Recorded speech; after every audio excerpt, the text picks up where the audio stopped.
Assalamualaikum warahmatullahi wabarakatuh. Bertemu kembali di pembelajaran bahasa Indonesia. Bagaimana kabarnya? Tentunya baik-baik saja bukan? Dan semoga kita tetap dalam lindungan Allah Subhanahu wa Ta'ala. Jika di pertemuan yang lalu kita sudah membahas tentang apa itu drama, istilah-istilah drama, dan unsur-unsur drama. Nah, pada pertemuan kali ini kita akan bahas struktur dan kebahasaan drama. Kemudian kita mencoba menulis atau mengubah cerita yang sudah ada ke dalam bentuk drama. Baiklah, kita mulai dari struktur drama ya. Sering kita membicarakan tentang struktur teks dan tentunya kalian sudah mengetahui artinya. Bagaimana dengan struktur drama? Jadi, struktur drama itu adalah bagian-bagian dari drama.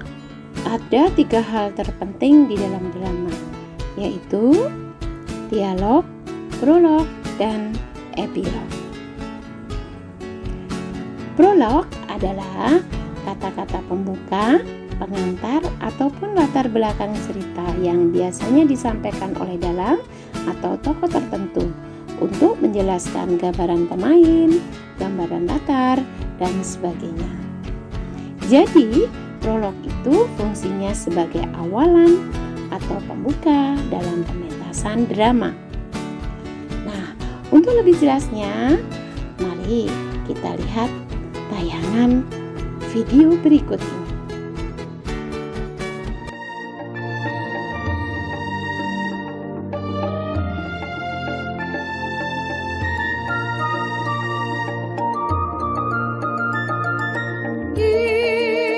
Inilah kisah legenda Roro Jonggrang, sebuah cerita dari tanah Jawa. Wajah nan rupawan bagaikan bintang, senyumnya menawan, oh Roro Jonggrang.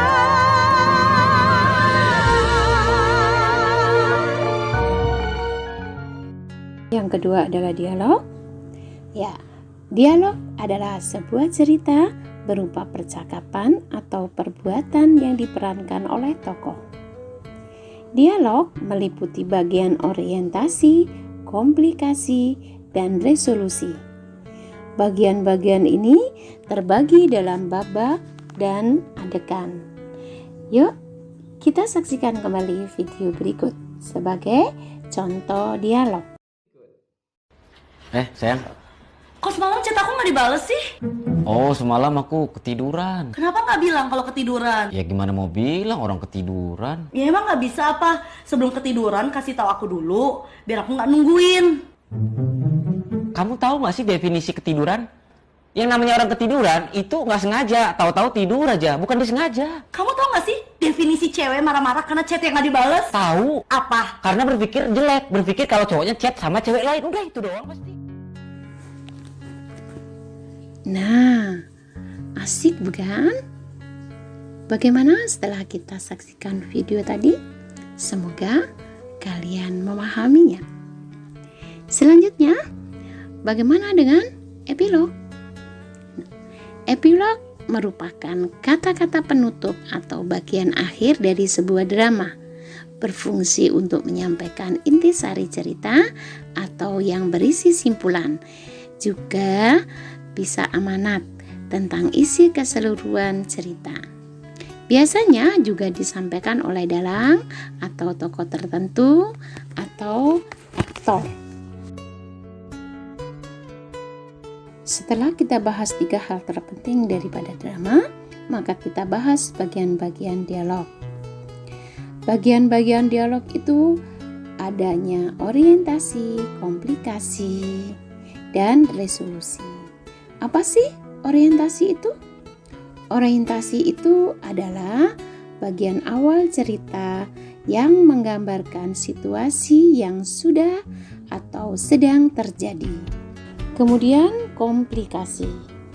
Komplikasi merupakan bagian tengah cerita yang berisi konflik dan dapat dikembangkan konflik tersebut. Di sini, sang tokoh utama mulai menemukan rintangan-rintangan dalam mencapai tujuannya atau kekeliruan yang dialami tokoh utamanya, hingga bagaimana cara tokoh tersebut melewatinya. Pada bagian ini pula diketahui watak tokoh utama atau yang menyangkut protagonis dan antagonis. Yang ketiga adalah resolusi. Resolusi bagian klimaks dari drama, berupa babak akhir cerita yang menggambarkan penyelesaian atau konflik yang dialami para tokohnya. Resolusi ini haruslah berlangsung secara logis dan memiliki kaitan yang wajar dengan kejadian sebelumnya. Nah, itulah bagian dari dialog. Sekarang kita perhatikan struktur alur drama. Nah, coba kita lihat. Prolog tadi berisi pengenalan latar tokoh, latar belakang cerita. Kemudian dialog berisi orientasi, komplikasi, dan resolusi. Sedangkan epilog berisi penutup atau intisari dari cerita. Kita lanjut dengan kaidah kebahasaan pada drama. Ada beberapa kaidah kebahasaan, yaitu 1. Kalimat langsung. Kalimat langsung dalam drama adalah kalimat yang diapit oleh tanda petik, dan kalimat-kalimat yang tersedia dalam drama hampir semua berupa teks dialog atau tuturan langsung para tokohnya. Yang kedua, kata ganti. Kata ganti yang digunakan adalah kata ganti orang ketiga, digunakan pada bagian prolog atau epilognya karena melibatkan banyak tokoh. Kata ganti yang biasanya digunakan adalah kata mereka. Yang kedua adalah kata ganti orang pertama. Pada bagian dialognya menggunakan kata ganti orang pertama dan kedua. Contohnya, aku, saya, kami, kamu. Bisa juga kata-kata sapaan, contohnya anak-anak dan ibu.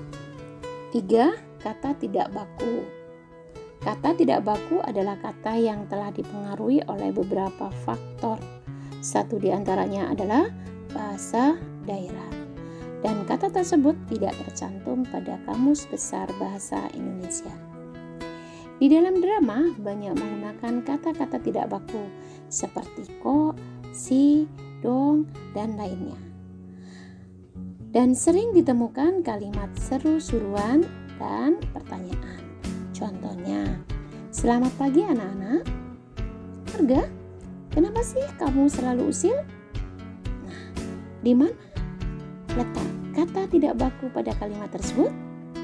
Nah, letaknya pada kalimat Arga, kenapa sih selalu usil, yaitu pada kata si. 4.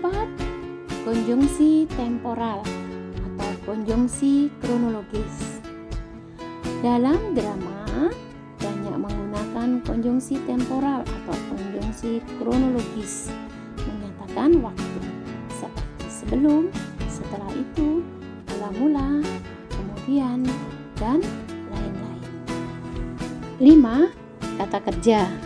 Ada beberapa kata kerja yang digunakan. Yang pertama, kata kerja yang menggambarkan suatu peristiwa seperti menyuruh, menyingkirkan, menobatkan, beristirahatlah, menghadap, dan lain sebagainya. Kemudian, kata kerja yang menyatakan sesuatu yang dipikirkan atau dirasakan oleh para tokoh seperti menginginkan, mengharapkan, mendambakan, dan sebagainya. 6. Menggunakan kata sifat yang menggambarkan tokoh, tempat, atau suasana. Misalnya, ramai, bersih, gagal, kuat, cakep, dan lain sebagainya. Nah, itulah kebahasaan dari teks drama.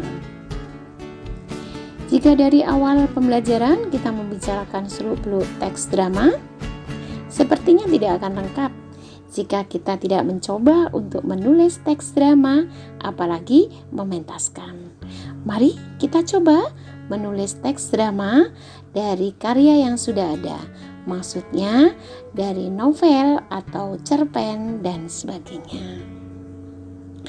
Membuat teks drama dari karya yang sudah ada tidak begitu sulit. Yuk kita pahami tahapannya. Menulis teks drama dari karya yang sudah ada. Pertama kali kita harus menyiapkan novel atau sebuah cerita yang siap diubah. Kemudian membuat teks drama dari karya yang sudah ada tidak sulit. Hal ini karena ide cerita, alur, latar, dan unsur-unsur lainnya sudah ada. Kalian hanya mengubah format ke dalam bentuk dialog. Kalau yang pertama menyiapkan novel, dan yang kedua adalah mengubah seluruh rangkaian cerita yang ada pada novel ke dalam bentuk dialog. Seperti kalian ketahui bahwa ciri utama drama adalah berbentuk dialog. Kemudian mengubah bentuk penyajian cerita novel juga ke dalam penyajian drama, yaitu berbentuk dialog. Dan ingat, dalam dialog itu ada 3 unsur yang tidak boleh dilupakan, yaitu tokoh, pewajang, dan dramaturg. Nah, sebagai contoh, untuk lebih jelasnya, perhatikan cuplikan novel pada halaman 222 sampai 224 pada buku paket kelas 8. Baca ya, dan teruskan membacanya sampai selesai. Demikianlah pembelajaran kali ini. Semoga bermanfaat bagi kalian. Jika kurang memahami, boleh kalian ulang kembali video ini. Terima kasih dan sampai bertemu kembali. Assalamualaikum warahmatullahi wabarakatuh.